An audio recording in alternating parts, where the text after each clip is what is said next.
ಸರ್ಕಾರದ ವಿರುದ್ಧ ಮುಸ್ಲಿಂ ಓಲೈಕೆ ಆರೋಪ ಕೇಳಿ ಬಂದಿದ್ದು ಸಾಲು ಸಾಲು ಆರೋಪ ಎಲೆಕ್ಷನ್ ಟೈಮ್ ಅಲ್ಲೇ ಮುಖಭಂಗ. ಉಪಚುನಾವಣೆ ಸಂದರ್ಭದಲ್ಲೇ ಮುಸ್ಲಿಂ ಓಲೈಕೆ ಅಸ್ತ್ರ.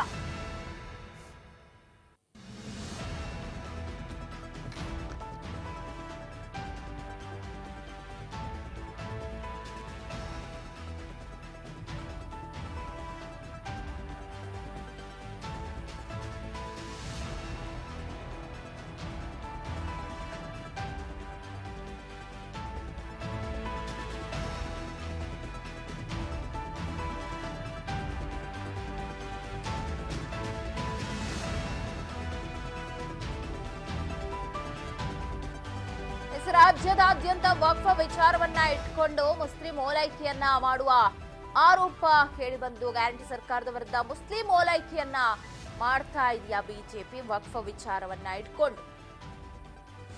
ಸಾಲು ಸಾಲು ಆರೋಪ ಎಲೆಕ್ಷನ್ ಟೈಮ್ ನಲ್ಲೇ ಆಯ್ತು ದೊಡ್ಡ ಮುಖಭಂಗ.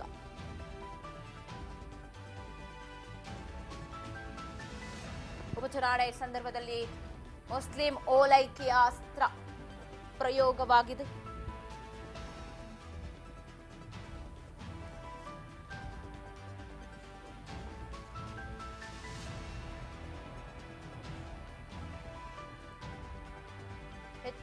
ರೋಷಾವೇಶ ಹೆಚ್ಚಾಗೋ ಮುನ್ನವೇ ಸರ್ಕಾರ ಎಚ್ಚೆತ್ತುಕೊಂಡ. ಗ್ಯಾರಂಟಿ ಸರ್ಕಾರದ ವಿರುದ್ಧ ಮುಸ್ಲಿಂ ಓಲೈಕೆಯ ಆರೋಪ ಈಗ ಕೇಳಿ ಬಂದಿದೆ.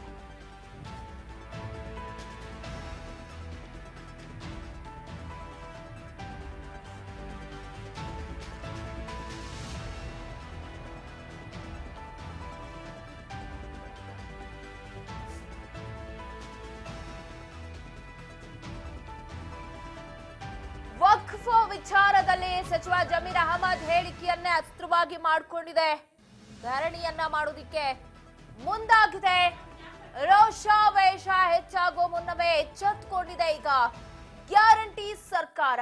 ಗ್ಯಾರಂಟಿ ಸರ್ಕಾರದ ವಿರುದ್ಧ ಏನು ಮುಸ್ಲಿಂ ವಿಚಾರವನ್ನ ಇಟ್ಕೊಂಡು ಅದನ್ನ ಟ್ರಂಪ್ ಕಾರ್ಡ್ ಮಾಡ್ಕೊಂಡಿಡಿ ರಾಜ್ಯದಾದ್ಯಂತ ಹೋರಾಟಕ್ಕೆ ಕರೆ ಕೊಟ್ಟಿದ್ದಾರೆ. ಹೋರಾಟ ಮಾಡಬೇಕು ಅಂತಿದ್ದಾರೆ. ಅಲ್ಪಸಂಖ್ಯಾತ ಸಮುದಾಯದ ವಿಚಾರದಲ್ಲಿ ಈಗ ಎಚ್ಚರಿಕೆಯ ಹೆಜ್ಜೆಯನ್ನ ಇಡೋದಕ್ಕೆ ಮುಂದಾಗಿದೆ ಕಾಂಗ್ರೆಸ್. ಕೆಲ ನಿರ್ಧಾರಗಳಿಗೆ ತಡೆ ಕೊಟ್ಟಿದೆ ಸಿದ್ದರಾಮಯ್ಯ ಸರ್ಕಾರ.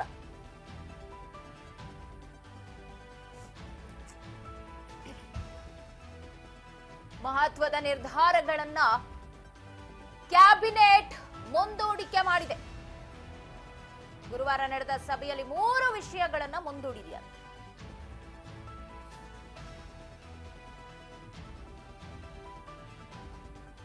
ಅಲ್ಪಸಂಖ್ಯಾತ ಸಮುದಾಯದ ವಿಚಾರದಲ್ಲಿ ಎಚ್ಚರಿಕೆಯ ಹೆಜ್ಜೆಯನ್ನ ಇಟ್ಟಿದೆ.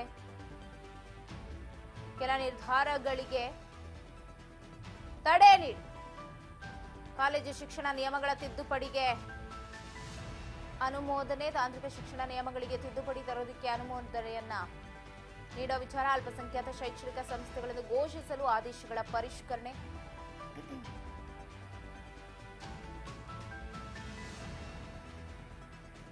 ಮುಂದೂಡಿಕೆಯಾದ ಪ್ರಸ್ತಾವನೆಗಳು ಏನು?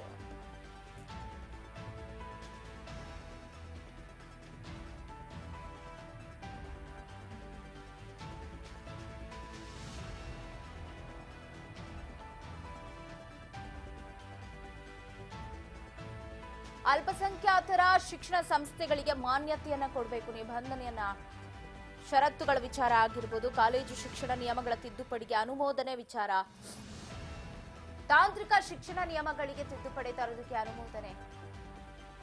ಎಲ್ಲಾ ವಿಚಾರಗಳನ್ನ ಕೂಡ ಸದ್ಯ ಮುಂದೂಡಿಕೆಯಾಗಿದೆ ಪ್ರಸ್ತಾವನೆಗಳು. ಅಲ್ಪಸಂಖ್ಯಾತ ಶೈಕ್ಷಣಿಕ ಸಂಸ್ಥೆಗಳು ಅಂತ ಘೋಷಣೆ ಮಾಡೋ ವಿಚಾರ ಅಂದ್ರೆ ಈ ಒಂದಷ್ಟು ವಿಚಾರಗಳನ್ನ ಎಲ್ಲೋ ನಿಧಾನಗತಿಯಲ್ಲಿ ಹೆಜ್ಜೆ ಇಡಬೇಕು ಅಂತ ಮುಂದಾದಂತೆ ಕಾಣ್ತಾ ಇದೆ.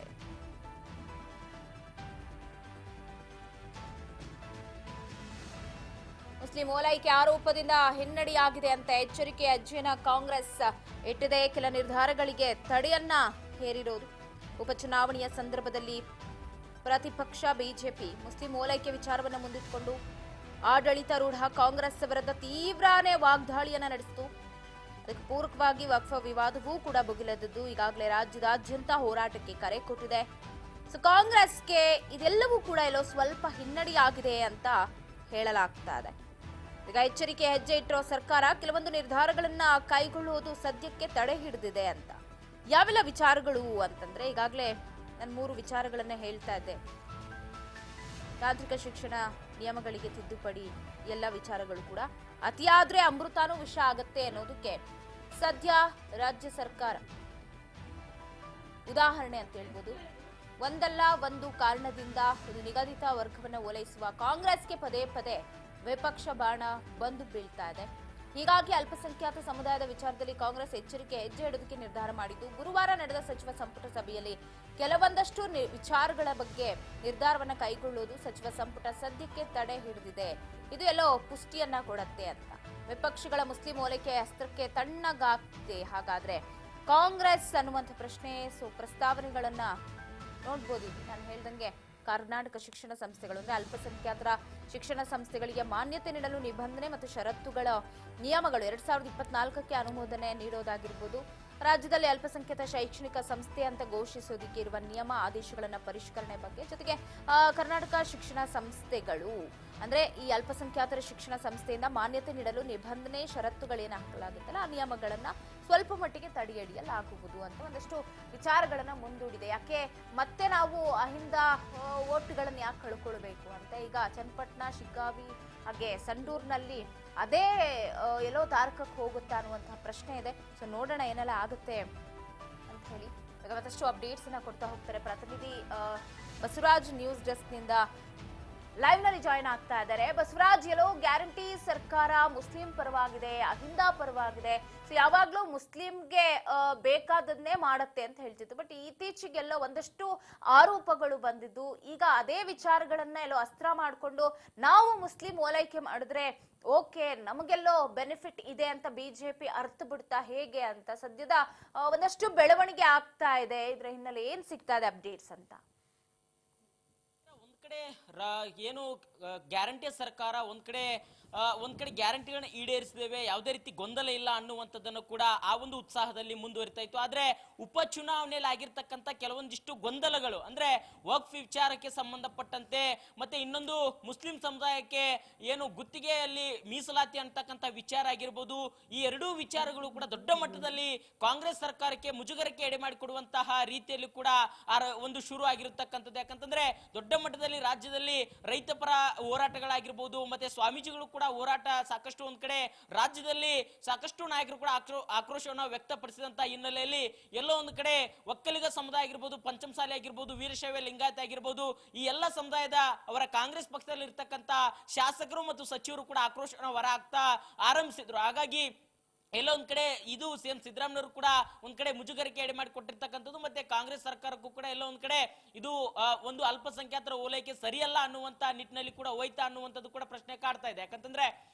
ಮೊನ್ನೆ ನಡೆದಿರ್ತಕ್ಕಂಥ ಸಚಿವ ಸಂಪುಟ ಸಭೆಯಲ್ಲೂ ಕೂಡ ಈ ಅಲ್ಪಸಂಖ್ಯಾತ ವಿಚಾರಕ್ಕೆ ಸಂಬಂಧಪಟ್ಟಂತೆ ಕೂಡ ಕೆಲವಷ್ಟು ವಿಧೇಯಕಗಳು ಕೂಡ ಅಂದ್ರೆ ಸಚಿವ ಸಂಪುಟದಲ್ಲಿ ಚರ್ಚೆ ಆಗ್ಬೇಕಾಗಿತ್ತು. ಪ್ರಮುಖವಾಗಿ ಮೊದಲನೇದಾಗಿ ಕರ್ನಾಟಕ ಶಿಕ್ಷಣ ಸಂಸ್ಥೆಗಳು ಒಂದು ನಿಬಂಧನೆ ಇತ್ತು, ಇನ್ನೊಂದು ಖಾಸಗಿ ಶಿಕ್ಷಣ ಸಂಸ್ಥೆಗಳ ಜೊತೆ ಕೂಡ ಅದಕ್ಕೆ ಒಂದು ಅನುಮೋದನೆ ಕೊಡುವಂತದ್ದು ಕೂಡ ಇತ್ತು. ಹೀಗೆ 3 ವಿಧೇಯಕಗಳು ಸಂಬಂಧಪಟ್ಟಂತೆ ಕೂಡ ಸಚಿವ ಸಂಪುಟದಲ್ಲಿ ಚರ್ಚೆ ಆಗುವಂತ ಎಲ್ಲ ಸಾಧ್ಯತೆ ಇತ್ತು. ಆದ್ರೆ ಆ ಪ್ರಸ್ತಾವನೆಯನ್ನು ಕೂಡ ಕೈ ಬಿಡಲಾಗಿದೆ. ಯಾಕಂತಂದ್ರೆ ಈಗಾಗಲೇ ರಾಜ್ಯದಲ್ಲಿ ರಾಜ್ಯ ಸರ್ಕಾರ ಒಂದ್ ಕಡೆ ಮುಸ್ಲಿಂ ಅಲ್ಪಸಂಖ್ಯಾತ ಓಲೈಕೆಯನ್ನ ಮಾಡ್ತಾ ಇದೆ. ಹಾಗಾಗಿ ಒಂದ್ ಕಡೆ ಲಿಂಗಾಯತ ಮತ್ತು ಒಕ್ಕಲಿಗ ಸಮುದಾಯದ ನಾಯಕರು ಕೂಡ ಏನು ಸಚಿವ ಜಮೀರ್ ಅಹಮದ್ ಖಾನ್ ಅವರ ಹೇಳಿಕೆ ಏನಿದೆ, ಈ ಹೇಳಿಕೆ ಸಂಬಂಧಪಟ್ಟಂತೆ ಮತ್ತೆ ಇಡೀ ರಾಜ್ಯಾದ್ಯಂತ ವಕ್ಫ್ ಅಂತಕ್ಕಂತ ಒಂದು ನೋಟಿಸ್ ಕೂಡ ಬರ್ತಾ ಇದೆ.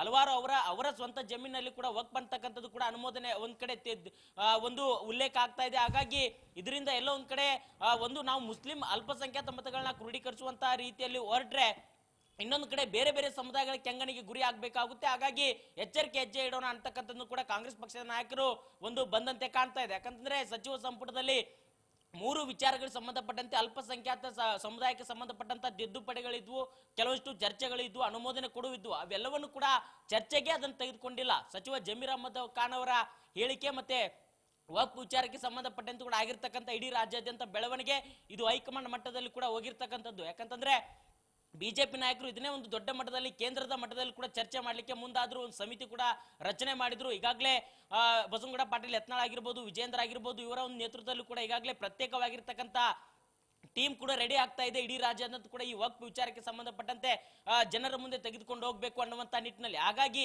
ಇದನ್ನೆಲ್ಲವನ್ನು ಕೂಡ ಅರ್ಥಕೊಂಡಿರ್ತಕ್ಕಂಥ ಕಾಂಗ್ರೆಸ್ ಪಕ್ಷದ ನಾಯಕರು ಈಗ ಎಚ್ಚರಿಕೆ ಹೆಜ್ಜೆನ ಇಡ್ತಕ್ಕಂಥದ್ದು. ಪವಿತ್ರ ಬಸವರಾಜ್, ಎಲ್ಲೋ ವಕ್ಫ್ ವಿಚಾರ ಆಗಿರ್ಬೋದು ಅಥವಾ ಜಮೀರ್ ಅಹಮದ್ ಅವರು ಅಲ್ಲಲ್ಲಿ ನಾಲ್ಗೆ ಹರಿಬಿಟ್ಟ ವಿಚಾರ ಆಗಿರ್ಬೋದು, ಇದೇ ಕಾಂಗ್ರೆಸ್ ಕೆಲವು ಮುಳುವಾಯ್ತು ಅಂತ ನೋಡೋದಾದ್ರೆ ನಿನ್ನೆ ಬಿಜೆಪಿಯ ಈ ಬಂಡಾಯ ನಾಯಕರೆಲ್ಲ ಒಂದು ಪ್ರೆಸ್ ಮೀಟ್ ಅನ್ನ ಮಾಡಿ ಅವರು ಕೂಡ ಅಲ್ಲಿ ವಕ್ಫ್ ವಿಚಾರವನ್ನೇ ಮುಂದಿಟ್ಕೊಂಡು ನಾವು ಇಡೀ ಕರ್ನಾಟಕದಾದ್ಯಂತ ಯಾತ್ರೆಯನ್ನ ಮಾಡ್ತೀವಿ ಅಂತ. ಇನ್ನೊಂದು ಕಡೆ ವಿಜಯೇಂದ್ರ ಅಂಡ್ ಟೀಮ್ ಕೂಡ ಈಗಾಗಲೇ ಒಂದಷ್ಟು 3-4 ಟೀಮ್ ಅನ್ನ ಮಾಡ್ಕೊಂಡು ಸಪರೇಟ್ ಆಗಿ ಸ್ಪ್ಲಿಟ್ ಆಗಿ ನಾವು ಕರ್ನಾಟಕದಾದ್ಯಂತ ಹೋರಾಟ ಮಾಡ್ತೀವಿ ಅಂತ. ಸೊ ಈ ಹೋರಾಟಗಳನ್ನ ನಾವು ತಪ್ಪಿಸ್ಕೊಳ್ಬೇಕು ಅಂದ್ರೆ ಹೇಗಾದ್ರೂ ಮಾಡಿ ಮುಸ್ಲಿಂ ಪರವಾಗಿರ್ಬೇಕು ಅನ್ನೋದು ಬಂತ. ಜಮೀರ್ ಅಹಮದ್ ಕೈಯಲ್ಲೇ ಒಂದು ಹೇಳಿಕೆಯನ್ನ ಬಿಡಿಸಬಹುದಲ್ಲ ಕಾಂಗ್ರೆಸ್ ಅಂತ? ಪವಿತ್ರ, ಒಂದ್ ಕಡೆ ಜಮೀರ್ ಅಹಮದ್ ಖಾನ್ ಅವರ ಹೇಳಿಕೆ ಸಾಕಷ್ಟು ಒಂದ್ ಕಡೆ ಇಡೀ ಕಾಂಗ್ರೆಸ್ ಪಾಳ್ಯದಲ್ಲಿ ಕೂಡ ತಲ್ಲನ್ನ ಸೃಷ್ಟಿ ಮಾಡಿದೆ. ಸಾಕಷ್ಟು ನಾಯಕರು ಈಗಾಗಲೇ ಎಐಸಿಸಿ ಅಧ್ಯಕ್ಷರಾಗಿರ್ತಕ್ಕಂಥ ಮಲ್ಲಿಕಾರ್ಜುನ್ ಖರ್ಗೆ ಅವರು ಕೂಡ ಪತ್ರವನ್ನು ಬರೆದು ಕೂಡ ಜಮೀರ್ ಅಹಮದ್ ಖಾನ್ ಅವರ ಹೇಳಿಕೆ ಸಾಕಷ್ಟು ಗೊಂದಲ ಸೃಷ್ಟಿ ಮಾಡ್ತಾ ಇದೆ, ಪಕ್ಷಕ್ಕೆ ಮುಜುಗರ ಉಂಟು ಮಾಡ್ತಾ ಇದೆ. ಅವ್ರದೇ ಆಗಿರ್ತಕ್ಕಂಥ ಅಲ್ಪಸಂಖ್ಯಾತ ಮುಖಂಡರು ಕೂಡ ಸಾಕಷ್ಟು ನಾಯಕರಿದ್ದಾರೆ. ಆದ್ರೆ ಅವರು ಈ ರೀತಿಯಾಗಿರ್ತಕ್ಕಂಥ ಹೇಳಿಕೆಗಳು, ಈ ರೀತಿಯಾಗಿರ್ತಕ್ಕಂಥ ಗೊಂದಲಗಳನ್ನ ಸೃಷ್ಟಿ ಮಾಡ್ತಾ ಇಲ್ಲ. ಆದ್ರೆ ಜಮೀರ್ ಅಹಮದ್ ಖಾನ್ ಅವರು ಸಾಕಷ್ಟು ಒಂದ್ ಕಡೆ ಗೊಂದಲಗಳನ್ನ ಸೃಷ್ಟಿ ಮಾಡ್ತಾ ಇದ್ರೆ, ಪಕ್ಷಕ್ಕೆ ಮುಜುಗರ ಆಗ್ತಾ ಇದೆ. ಬೇರೆ ಬೇರೆ ಸಮುದಾಯಗಳು ಕೂಡ ನಮ್ಮ ಸಮುದಾಯದ ನಾಯಕರೇ ನಮಗೆ ತಿರುಗಿ ಬೀಳುವಂತ ಸಾಧ್ಯತೆ ಇದೆ, ಹಾಗಾಗಿ ಇದನ್ನ ನೀವು ನಿಯಂತ್ರಿಸಬೇಕು ಅನ್ನುವಂಥದ್ದನ್ನು ಕೂಡ ಮಲ್ಲಿಕಾರ್ಜುನ್ ಖರ್ಗೆ ಅವರಿಗೆ ಕೂಡ ಪತ್ರದ ಮುಖಾಂತರ ಕೂಡ ಸಂದೇಶ ರವಾನಿಸಿದ್ರು. ಅದಾಗೂ ಕೂಡ ಎಐಸಿಸಿ ಅಧ್ಯಕ್ಷರಾಗಿರ್ತಕ್ಕಂಥ ಮಲ್ಲಿಕಾರ್ಜುನ್ ಖರ್ಗೆ ಅವರು ಕೂಡ ರಾಜ್ಯ ನಾಯಕರಿಗೆ ಒಂದು ಸೂಚನೆಯನ್ನು ಕೂಡ ಕೊಟ್ಟಿದ್ರು. CM Siddaramaiah, DCM DK Shivakumar ಅವರು ಕೂಡ ಜಮೀರ್ ಅಹಮದ್ ಖಾನ್ ಅವರಿಗೆ ಕೆಲವೊಂದಿಷ್ಟು ತಿಳುವಳಿಕೆ ಹೇಳಿ ಸೂಚನೆಗಳನ್ನ ಕೊಡಿ ಅನ್ನುವಂಥದ್ದು. ಆದ್ರೂ ಸಹಿತ ಜಮೀರ್ ಅಹಮದ್ ಖಾನ್ ಅವರು ಉಪಚುನಾವಣೆ ಸಂದರ್ಭದಲ್ಲಿ ಕೂಡ ಕುಮಾರಸ್ವಾಮಿ ಅವರ ಕುರಿತಾಗಿ ಹೇಳಿಕೆಗಳಾಗಿರ್ಬೋದು, ವಕ್ಫ್ ವಿಚಾರಕ್ಕೆ ಸಂಬಂಧಪಟ್ಟಂತೆ ಆಗಿರ್ಬೋದು, ಹೀಗೆ ಹಲವು ರೀತಿಯಾಗಿರ್ತಕ್ಕಂಥ ವಿವಾದಾತ್ಮಕ ಹೇಳಿಕೆಯನ್ನು ಕೊಡ್ತಾನೆ ಹೋಗ್ತಾ ಇದ್ದಾರೆ. ಅವರಿಗೆ ಒಂದು ಅಂಕುಶ ಅಂತಕ್ಕಂಥದ್ದು ಯಾರು ಕೂಡ ಆಗ್ತಾ ಇಲ್ಲ ಅನ್ನುವಂಥ ಅಸಮಾಧಾನ ಕೂಡ ಇರುವಂಥದ್ದು. ಆದ್ರೆ ಸಚಿವ ಜಮೀರ್ ಅಹಮದ್ ಖಾನ್ ಅವರ ಹೇಳಿಕೆಯನ್ನ ಕೆಲವೊಂದಿಷ್ಟು ನಾಯಕರು ಒಪ್ಪಿಕೊಳ್ತಾ ಇದ್ದಾರೆ, ಇನ್ನು ಕೆಲವೊಂದಿಷ್ಟು ನಾಯಕರು ತೀವ್ರ ವಿರೋಧ ವ್ಯಕ್ತಪಡಿಸ್ತಾ ಇದ್ದಾರೆ. ಹಾಗಾಗಿ ಇದನ್ನ ಹೈಕಮಾಂಡ್ ನಾಯಕರ ಮಟ್ಟದಲ್ಲಿ ತೆಗೆದುಕೊಂಡು ಹೋಗಿ ಸಚಿವ ಜಮೀರ್ ಅಹಮದ್ ಖಾನ್ ಅವರ ಮೇಲೆ ಸೂಕ್ತವಾಗಿರ್ತಕ್ಕ ಕ್ರಮ ಕೈಗೊಳ್ಳಬೇಕು ಅನ್ನುವಂತ ಆಕ್ರೋಶ ಕೂಡ ಇದೆ. ಆದ್ರೆ ಇದನ್ನ CM Siddaramaiah, DCM DK Shivakumar ಅವರು ಕಾಂಗ್ರೆಸ್ ನಾಯಕ ಅಂದ್ರೆ ಹೈಕಮಾಂಡ್ ನಾಯಕರಿಗೆ ಯಾವ ರೀತಿಯಾಗಿ ತೆಗೆದುಕೊಂಡು ಹೋಗ್ತಾರೆ, ಸಚಿವ ಜಮೀರ್ ಅಹಮದ್ ಖಾನ್ ಅವರ ವಿರುದ್ಧವಾಗಿ ಕ್ರಮ ಕೈಗೊಳ್ತಾರ ಅಥವಾ ಅವರಿಂದಲೇ ಈ ಒಂದು ವಿಚಾರಕ್ಕೆ ಸಂಬಂಧಪಟ್ಟಂತೆ ಸ್ಪಷ್ಟನೆ ಕೊಡಿಸ್ತಾರ ಅನ್ನುವಂಥದ್ದು ಕಾದಷ್ಟೇ ನೋಡ್ಬೇಕಾಗಿದೆ. ಪವಿತ್ರ, ಬಸವರಾಜ್, ಈಗ ಒಂದಷ್ಟು ಶಿಕ್ಷಣ ಸಂಸ್ಥೆಗಳ ವಿಚಾರದಲ್ಲಿ, ಅನುಮೋದನೆ ವಿಚಾರದಲ್ಲಿ ಅಂದ್ರೆ 2024ಕ್ಕೆ ಏನೆಲ್ಲ ಅನುಮೋದನೆ ತರಬೇಕು ಅಂತಿದ್ರು, ಕಾಲೇಜು ಶಿಕ್ಷಣ ನಿಯಮಗಳ ತಿದ್ದುಪಡಿ ಇರ್ಬೋದು, ಇವೆಲ್ಲವೂ ಕೂಡ ಈಗ ಮುಸ್ಲಿಂ ಓಲೈಕೆಗಾಗಿ ತಡೆ ಹಿಡಿದ್ರೆ ಬೇರೆ ಸಮುದಾಯಗಳಿಗೆ ಏನ್ ಸಂದೇಶ ಹೋಗಬಹುದು, ರವಾನೆ ಆಗಬಹುದು ಅಂತ?